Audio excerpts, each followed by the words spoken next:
its usual measured life. Major political issues are being resolved at the White House, while beyond its walls, ordinary people make plans for tomorrow, unaware of the changes that await them. But a single morning changes everything. For unknown reasons, all carriers of the Y chromosome in the city suddenly die.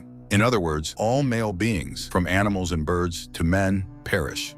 Among them is the president of the country. The only surviving males are a young, talentless illusionist named Yorick Brown and his pet capuchin monkey, Ampersand.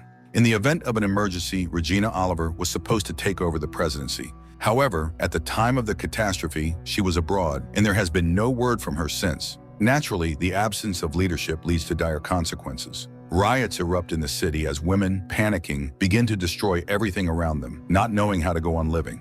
Tension rises within the White House as well. The staff realize that within 2 weeks they will be completely trapped. Coal and clean water supplies will run out. Food won't last long either. Animals can no longer reproduce, and growing enough reserves in a short time is simply impossible. And this doesn't affect just one city, it will impact everyone. Senator Jennifer Brown takes the reins of leadership. She is soon approached by Agent Sarah Bergen, a member of the president's secret task force, designated 355. Sarah reports that she was sent here due to some real threat, but didn't have time to receive detailed instructions about her new mission. During all this time, Yorick stays in his apartment to avoid becoming a target for desperate women. However, as supplies start to dwindle, he decides to leave a note for his girlfriend and venture out to scout the situation. At the same time, Senator Brown sends Sarah on a mission to find her daughter, Hero, who has not made contact since the disaster. But Hero isn't rushing to hide in a safe place. Instead, she travels to a refugee center to help those in need, including the wife of her deceased lover.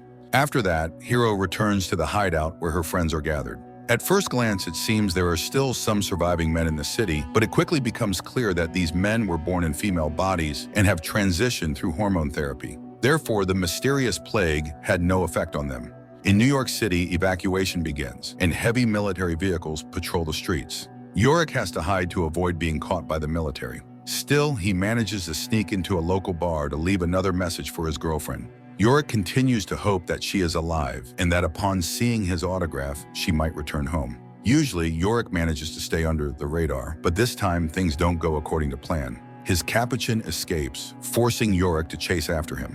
The restless Ampersand descends into the flooded subway and disappears into the dirty water filled with the corpses of the dead.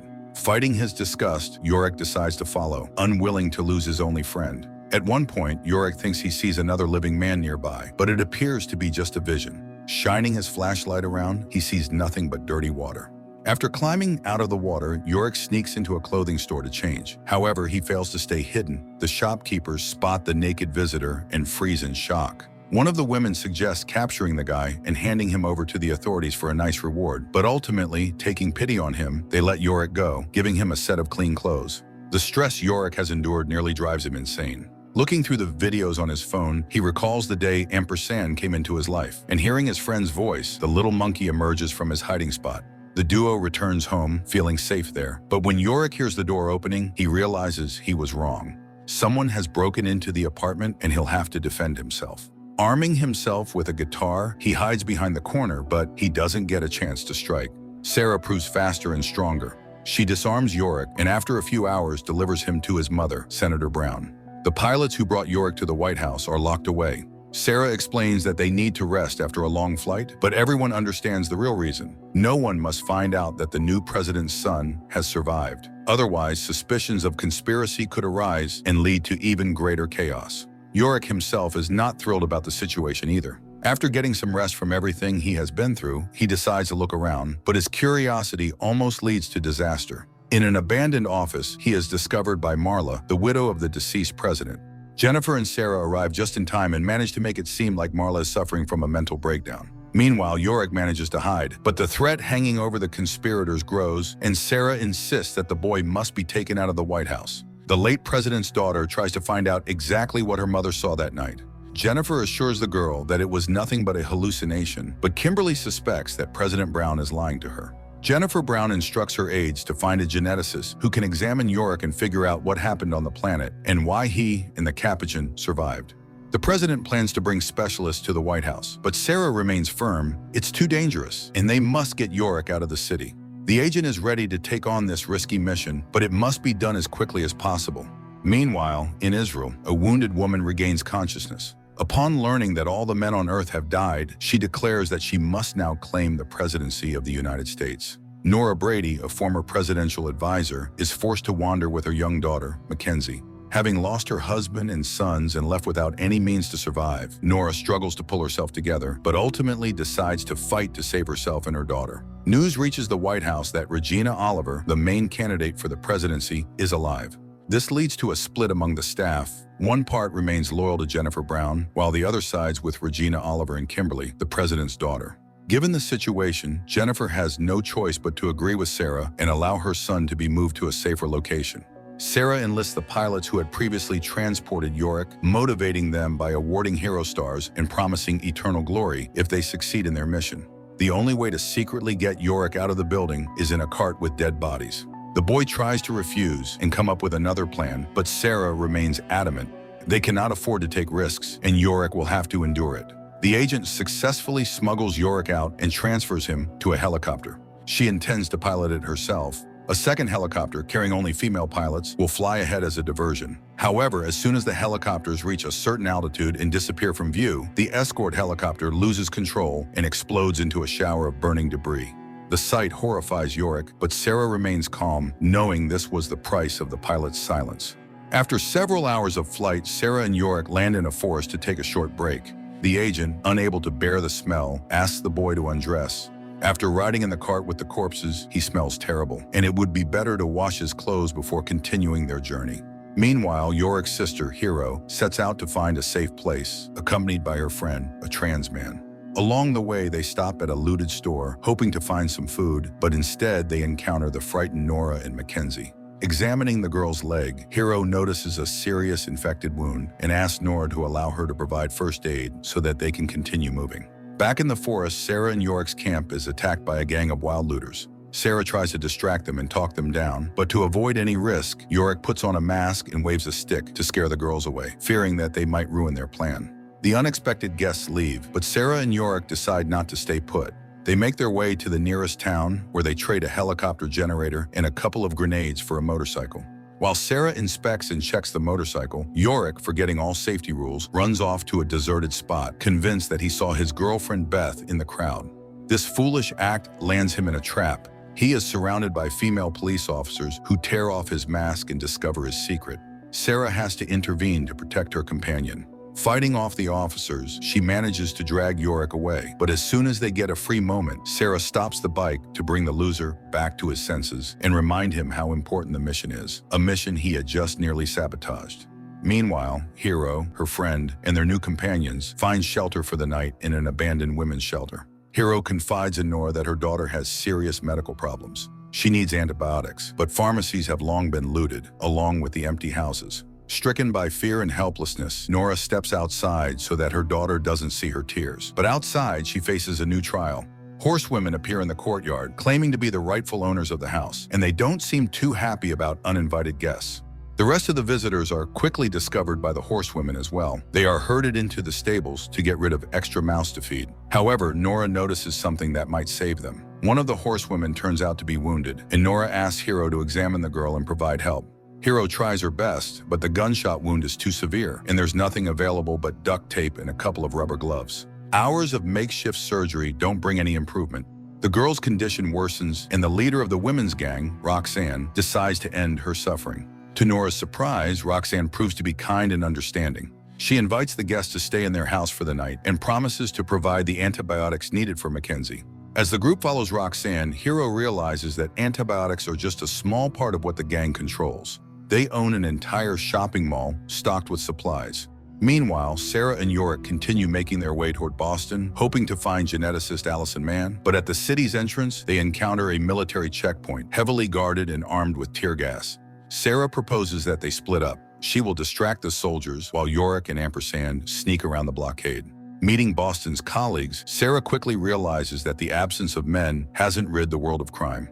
Rebel groups constantly attack Harvard, trying to break in and find answers to their questions. The plan works. While Sarah keeps the soldiers busy, Yorick slips into a headquarters building to hide. However, there he falls into the hands of rebels, risking exposure.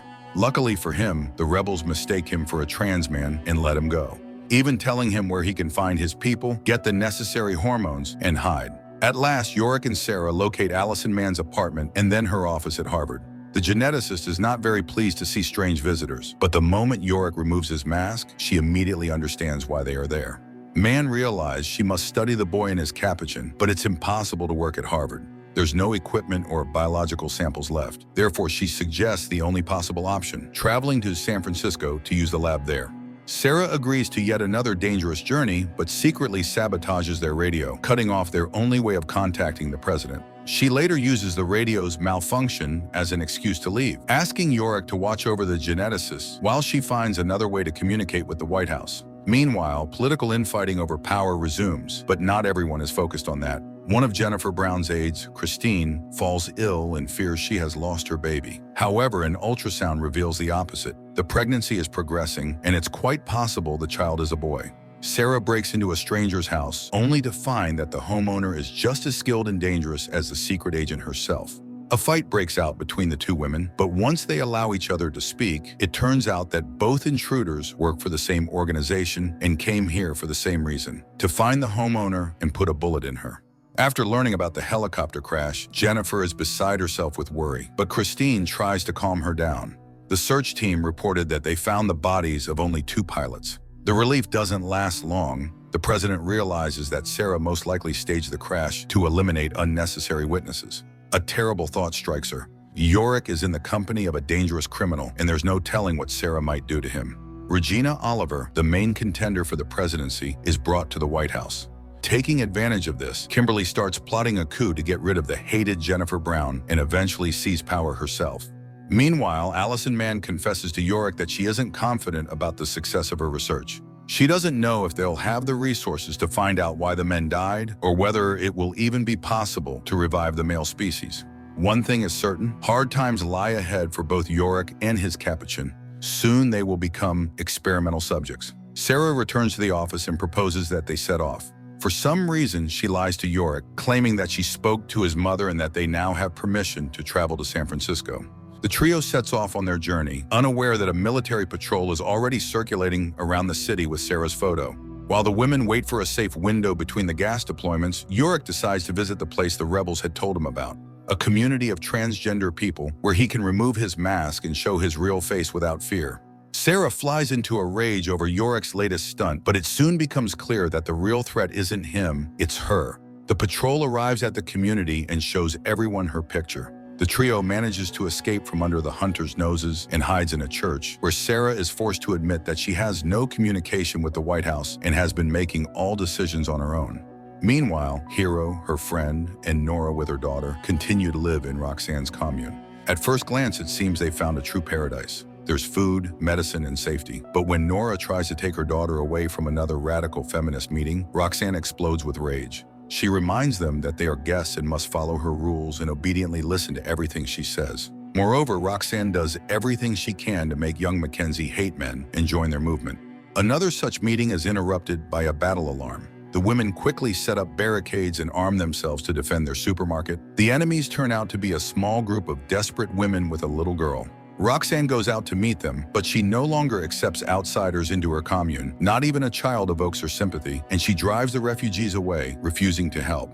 Meanwhile, Allison finds a flyer among Sarah's things. It's a wanted notice for the agent. She suggests that Yorick should run away to avoid being endangered by Sarah, but the boy refuses to betray his friend, even though he knows she is hiding something from them. That evening, Roxanne gathers her commune for some kind of celebratory event. At the beginning of the ceremony, she tells the crowd about Laura, one of the members of the movement, which Roxanne proudly calls the Amazons. At first, everything seems innocent, but as the celebration progresses, Hero and her companions begin to sense that something very strange is happening. Laura is first sprinkled with dirt, then submerged into a bathtub, and when she surfaces, everyone begins calling her by a new name, Athena. Finding all of this extremely unsettling, Sam, Hero's trans friend, leaves the hall. One of the movement members follows him to warn against clashing with Roxanne, but instead, she only gets herself into trouble. She is immediately summoned for a conversation. Back at the White House, Jennifer receives a report that the search group has located Sarah and is preparing an ambush. The president begins to worry that the scouts might also find her son, but by that time, Allison manages to convince Yorick to leave, and the pair escape into the forest. Tension rises. The trackers try to catch up with Yorick and Allison, but Sarah neutralizes the soldiers and destroys their radios, cutting off the signal to the White House. That night, Nora wakes up to the sound of screams. Trying not to make any noise, she peeks out of the room and sees a crowd of Amazons punishing a girl for speaking to Sam. The smiling beauties turn out to be ruthless, but Nora decides not to intervene. She wants her daughter to stay safe, and for that, she is willing to play by their rules. Sarah finds a van, and the group continues their journey to San Francisco, despite Yorick and Allison's attempt to escape. Naturally, this causes even more tension among them. Sarah no longer trusts her companions, which leads to another disaster. She falls asleep at the wheel, and the vehicle crashes off the road. After climbing out of the wreck, Allison tries to find Sarah, but she's no longer in the driver's seat. Instead, a convoy of military vehicles soon appears nearby, and they have nothing to do with the White House. Jennifer is informed about the incident, as well as the fact that among the fugitives was a man. While the president struggles to deflect suspicions away from her son, Yorick regains consciousness in an unfamiliar house, in bed with an equally unfamiliar woman. Getting out of bed, he goes in search of his capuchin, but instead encounters the people who brought him to this place. The residents of the ranch where Yorick has been taken seem peaceful enough. However, they refuse to tell him where his companions are. Meanwhile, the girls wake up in a jail cell, completely unaware of where they are or how to escape. Jennifer addresses the surviving citizens of the city, asking them to agree to evacuation and not to incite chaos. In the crowd, the president spots a familiar face, Beth, her son's girlfriend, who all this time had been in a hospital.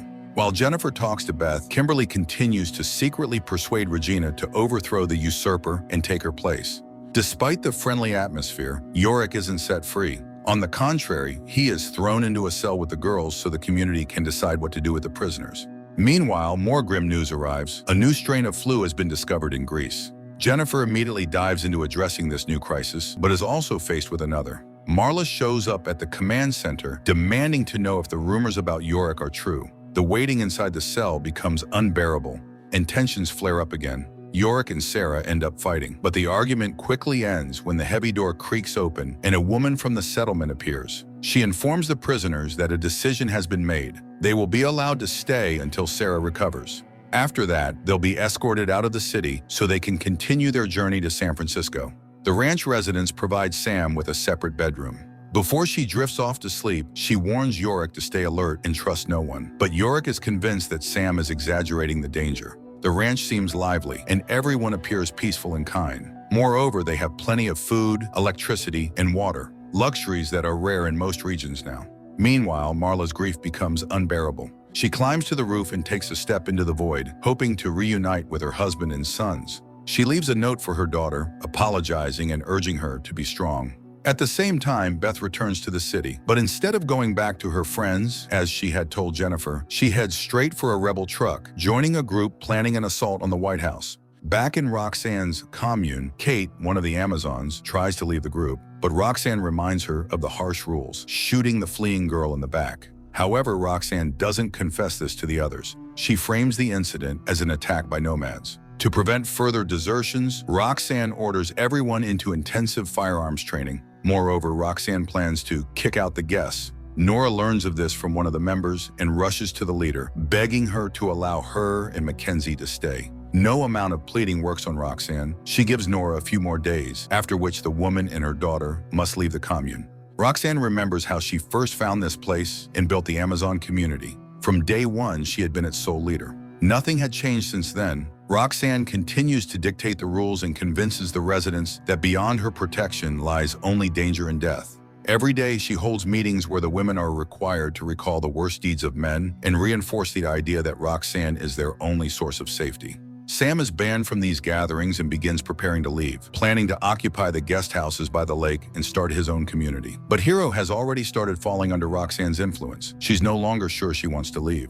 Roxanne witnesses an emotional argument between Hero and Sam. Seizing the opportunity, she manipulates Hero again, convincing her that even a not-real man shouldn't speak to her like that.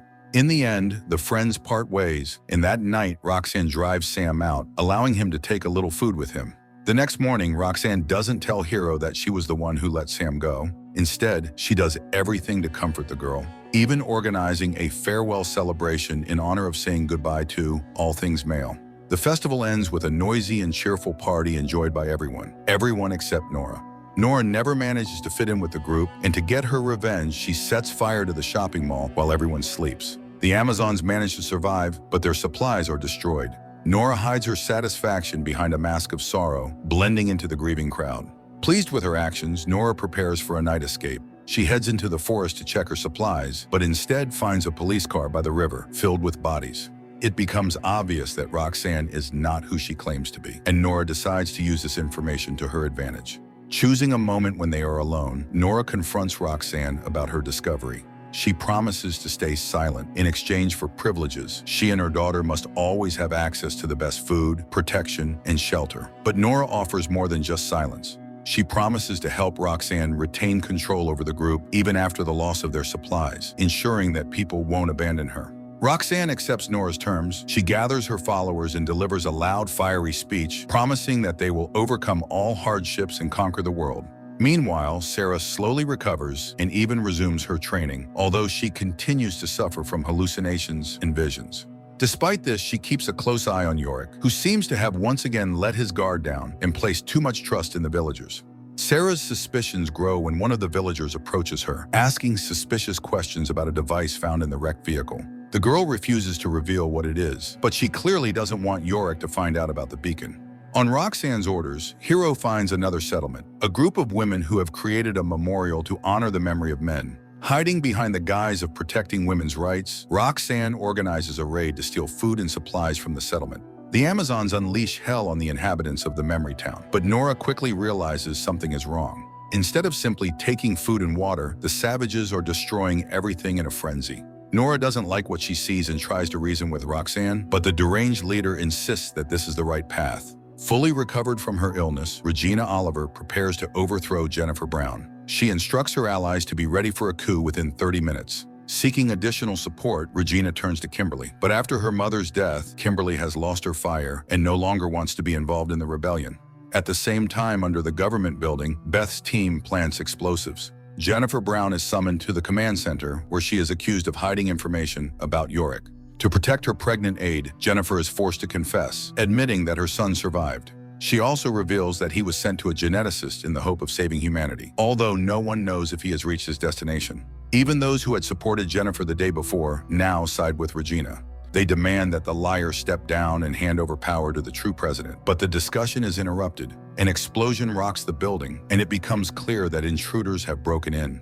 The rebels, led by Beth, storm the building. Making their way through the underground tunnels, they clash with the politicians, and the president's security service is forced to lay down their arms and surrender. Jennifer recognizes Beth despite her balaclava, but the girl manages to signal her to stay silent and not expose her. Regina's desire to be president vanishes the moment danger appears. Thus, Jennifer Brown has to take responsibility and negotiate with the rebels, responding to their demands. The rebels move the hostages out of the control center, hoping to leave the building with them without encountering the feral townspeople. At that moment, Regina begins to assert that she is the rightful president and everyone must obey her. In a fit of rage, she accuses everyone of betrayal, attempts to expose her former allies, including Kimberly, and, as the final blow, announces that Jennifer Brown's son is alive. One of the rebels silences the hysterical woman with a bullet to the forehead, but the damage is already done. Her words have been spoken, and most importantly, the rebels' plans are now thrown into chaos. Meanwhile, Yorick's prolonged stay at the settlement leads to trouble. The women, starved for male attention, begin hunting him, hoping to spend time with the last surviving man. Taking advantage of the moment when Yorick is distracted and Allison is socializing with the locals, Sarah sneaks into the forest to destroy the beacon that had been transmitting her location all this time. The rebels fail to evacuate the hostages in time. A second rival faction releases tear gas through the ventilation system. Gunfire erupts in the hallways, people scatter in panic, and those who don't escape in time fall dead to the floor. Beth secretly removes Jennifer's handcuffs and tries to lead her away. The president doesn't have time to save her pregnant aide, but Kristen is not left alone. Kimberly stands up for her. Through the underground parking lot, the girls manage to reach an exit. At the memory town, among personal belongings, Roxanne finds a notebook listing the names of all surviving men. Now the leader has a new goal: to hunt down and destroy them all, to free the planet. The Amazons decide to start with the young man they had already seen once, the one now living in the nearby village. Nora shows Roxanne his portrait. It's none other than Yorick Brown. Beth gives Jennifer her uniform. Before they part ways, Jennifer tells the girl that Regina's words were true. Yorick is alive. Roxanne and Nora set out to find the village where they believe the surviving man is hiding. But sensing danger, Sarah urges her companions to leave quickly. The news of their imminent departure doesn't please Yorick, but he's not ready to argue with the agent. However, it's unlikely they'll disappear in time. Roxanne has already located the estate and is preparing her squad to attack within a few hours. During a meeting, two nomads burst into Roxanne's camp. From them, Hero learns about the president's death. Not knowing that the title of president didn't belong to her mother, Hero assumes it was her who died. In reality, Jennifer is still alive. Having mourned her daughter, she prepares to flee with Beth. The president can no longer stay in the city, where a hunt has already begun for her.